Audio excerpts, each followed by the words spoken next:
Hello, we are Team 1, and we will present our Evidence 1, the contradictions of a dual heritage nation when dialogue stops. We will carry out an intercultural dialogue regarding the issue. This is done with the intention of generating evidence of intercultural awareness. This dialogue will include the perspectives of different actors, especially those that have historically been excluded from dialogues. Our team is made up of Rocío Asturias, Elena Sifuentes, Sofia Elizondo, Andrea Cordovez, Ariana Sandoval, and Rojas. So to give some context of the issue, in 1984, there was an uprising by the Zapatista National Liberation Army, an armed indigenous group. This movement stemmed from the discrimination and marginalization suffered by indigenous groups. In 1986, a forced process of dialogue resulted in the San Andrés-Larraín Agreement, which recognizes indigenous people in the Constitution. Then in 2001, the approval of the Constitution reform, there was an approval of the constitutional reform taking into account indigenous culture and rights, though they were not put into practice. And finally, in 2003, creation of autonomous territories known as the Five Shells or Cinco Caracoles. And by 2019, there were 12 of these.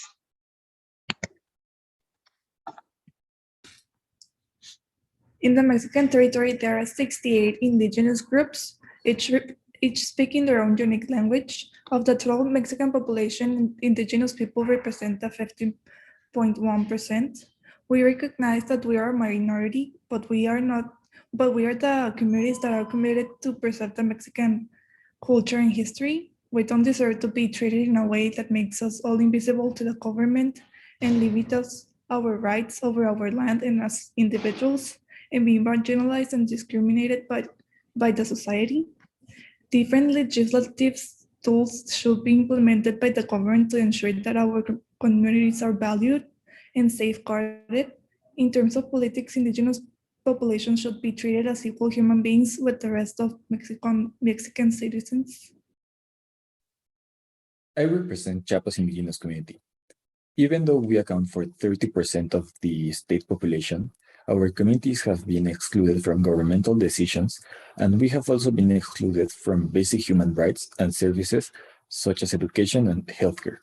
And even though Chiapas is one of the wealthiest states regarding natural resources, half of our communities do not earn any money, and the other half have to live with around 100 pesos per day. Thanks to this, 70% of our communities suffer from malnutrition.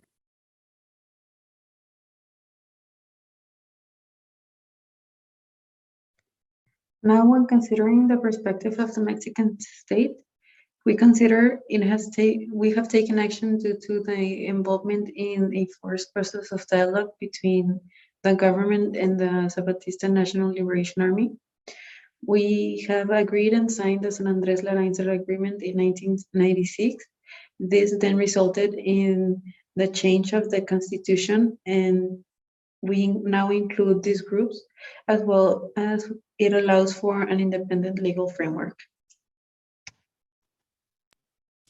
But as it is worth mentioning, the Mexican government had different interests to those of the Zapatistas. With the NAFTA agreement implementation, the government was forced to align the laws regarding agriculture with those of Canada and the US. Mexican interests were in favor of big transitional companies and privatization. Moreover, the government did not want to give autonomy to the indigenous populations because it feared that by providing them with autonomy, the country is going to balkanize or fragment itself.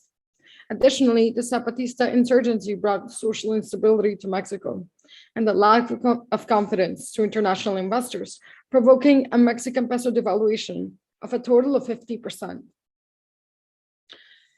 In fact, you could say that the Mexican government was totally against the Movimiento Zapatista because as soon as it became a public organization, they declared war on the government.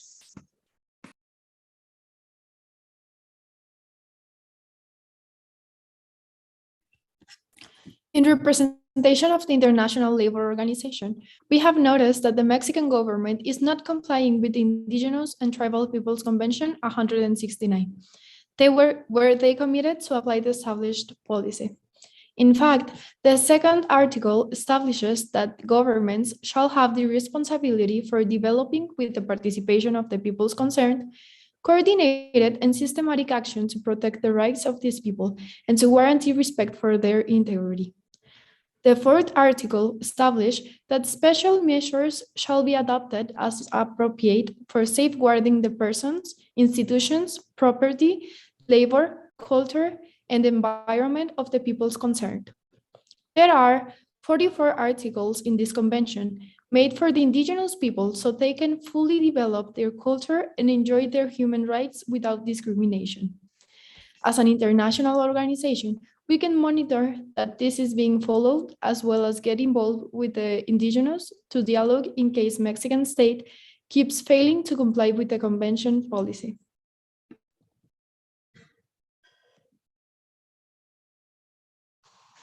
We, the United Nations, are an organization with the purpose of maintaining international peace, protecting human rights, and many other actions that support inclusivity and respect among groups and entire countries.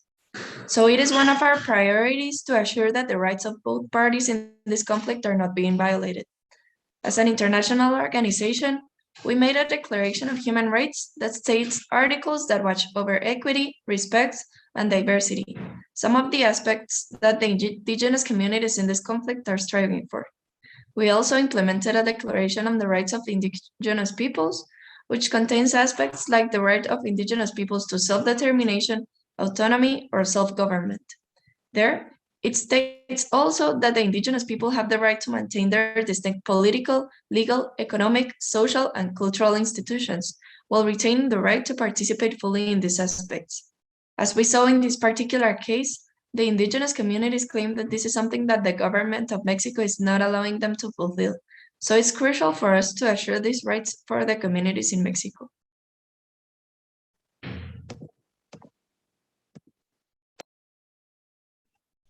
With all this being said, we would like to know how a modern state should be configured in order to ensure the integration of cultural diversity and creation of a climate of equality and equity.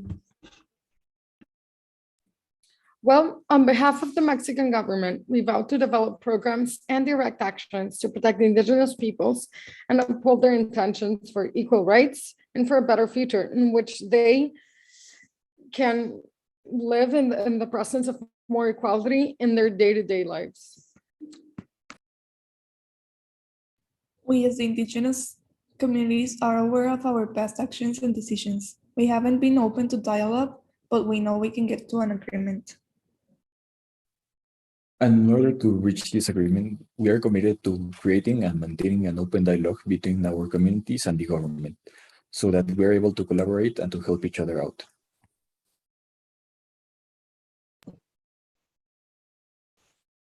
The UN, as an international organization, must expect that the government, along with the individuals of a country, will comply with the discrimination laws and promote equality based on our declarations. If the government or the indigenous communities violate the articles of the Declaration of Human Rights or the rights of indigenous people, it is our obligation to monitor the case and track their records to assure diversity and inclusivity are being respected in the territory. This to prevent revolts and the disturbance of peace.